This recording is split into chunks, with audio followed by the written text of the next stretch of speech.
என்னையும் அழைத்தார் என்பது அதிசயமே.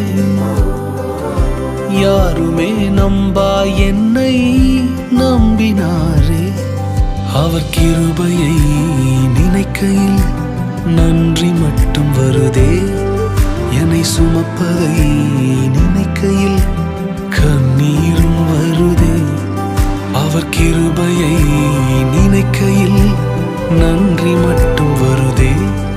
என்னை சுமந்ததை நினைக்கையில் கண்ணீரும் வருதே. பெரியவரே, அழைத்தவர் பெரியவரே, சொன்னதெல்லாம் எனக்காய் செய்பவரே. சிறந்தவரே, என் இயேசு சிறந்தவரே. சிறந்ததினை